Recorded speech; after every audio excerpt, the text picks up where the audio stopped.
हर घर तिरंगा, हर घर तिरंगा। 75वां अमृत महोत्सव, महान महान महानतम उत्सव, क्योंकि ये उत्सव था सभी जाति, देश, धर्म, संप्रदाय, रंग, भेद, सभी से परे हमारे अंदर सोई हुई उस भावनाओं को जागृत करने का एक अमृत महोत्सव, जिसने आकर हमारे जिंदगियों में, हमारे भारत में देशभक्ति की ऐसी लहर चला दी है, ऐसी हवा बहा दी है कि इसको युगों युगों तक याद रखा जाएगा और युगों युगों तक इसके प्रभाव को देखा जाएगा। और इसके प्रभाव की सीमा अनंत है, अजर है, अमर है। हम सब एक हो गए, और होते भी क्यों ना।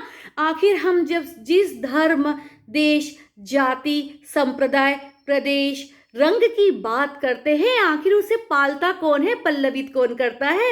वो हमारे नेता, हमारे राजनेता, हमारे संत मुनि, हमारे सत्संग देने वाले, हमारे चमत्कार, हमारे सब कहाँ होते हैं? एंड सबसे बड़ी बात, हमारे किसान की भूमि, हमारे सैनिकों की भूमि, एक हमें भोजन देता है, एक हमें रक्षा देता है, जिसकी बदौलत आज हम सब लोग यहाँ साथ में खुली हवा में सांस ले पाए हैं। सैनिक भाई सीने पे गोलियां खाता है, तब जाके हम अपने देश में तिरंगा फहराते हैं। किसान भाई अथक परिश्रम करके अपनी जमीन को सबके सामने खुली छोड़ के जब अनाज उगाता है, तब हमारा और हमारे बच्चों का और हमारे माता पिता का पेट भरता है।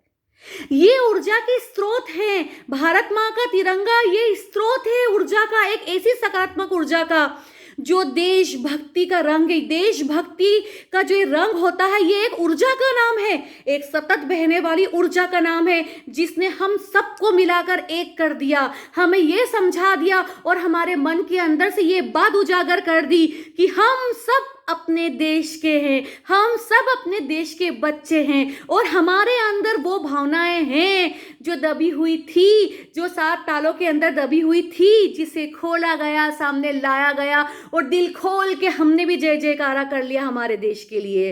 ये जय जयकारे की गूंज अब कभी समाप्त ना हो, ये तिरंगे का सम्मान कभी कम ना पड़े।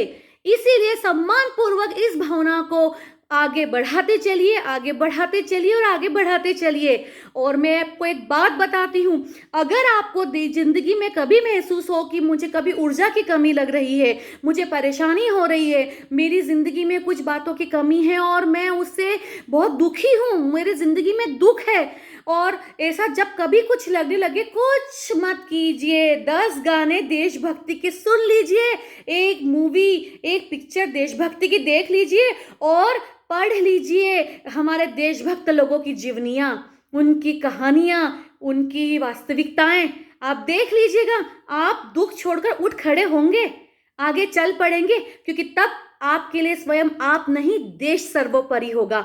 आपकी चिंताओं से बढ़कर आपको हमारे देश के लिए लगने लगेगा। और जिस दिन ये भावना आ जाती है, उस दिन हम सब बन जाते हैं सच्चे देशभक्त। जय हिंद, वंदे मातरम।